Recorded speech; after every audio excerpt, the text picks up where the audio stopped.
नाज़रीन ग्रामी, पंजाबी जुबान के मशहूर अवामी शायर बाबा बुल्ले शाह की पैदाइश सन 1680 ईस्वी में बहावलपुर के एक गांव उच घिलानिया में हुई। इसके कुछ अरसे बाद आपका खानदान कसूर मुंतकिल हो गया।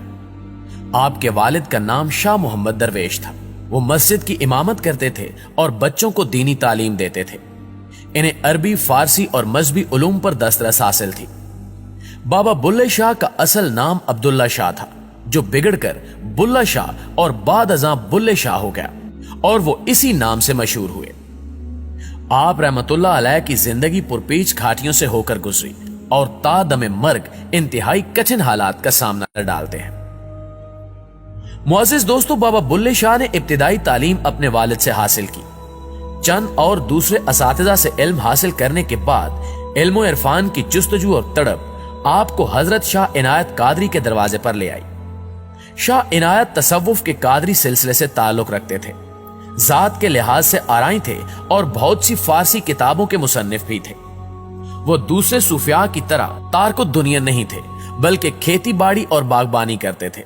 कसूर में मुकीम थे, लेकिन हाकिम से मुखालफत की वजह से लाहौर मुंतकिल होना पड़ा और फिर लाहौर के ही होकर रह गए। बाबा बुल्ले शाह का बचपन गांव में मवेशी चराते गुजरा था।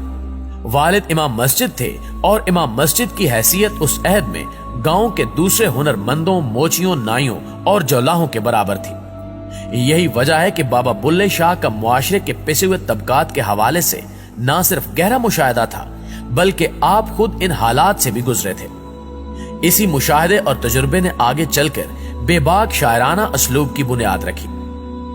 अगर उस अहद का जायजा लिया जाए तो 17वीं और 18वीं सदी बरे सगीर का पुरआशोब अहद था।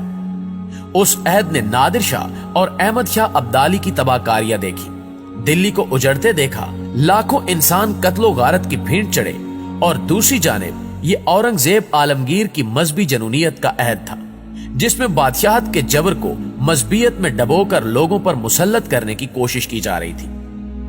दोस्तों, आलमगीर के बारे में इब्ने इंशा का मशहूर जुमला है कि दीनों दुनिया दोनों पर नजर रखता था, ना उसने कोई नमाज छोड़ी और ना किसी भाई को छोड़ा।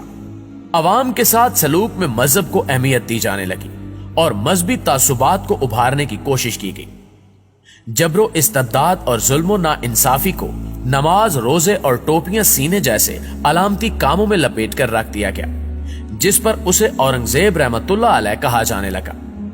उस अहद में मजहबी पेशवाओं को भी जबर का मौका मुयसर आया, लेकिन उस अहद के बेमिसाल शौरा में ये एजाज सिर्फ बाबा बुल्ले शाह के हिस्से में आया। आप जब शाह इनायत के मुरीद हुए तो उस पर भी उनकी बिरादरी और मुल्लाओं ने हंगामा खड़ा कर दिया, क्योंकि आप सैयद थे, आले नबी औलाद अली से ताल्लुक रखते थे, लेकिन शाह इनायत जात के आराई थे, जो कमतर और घटिया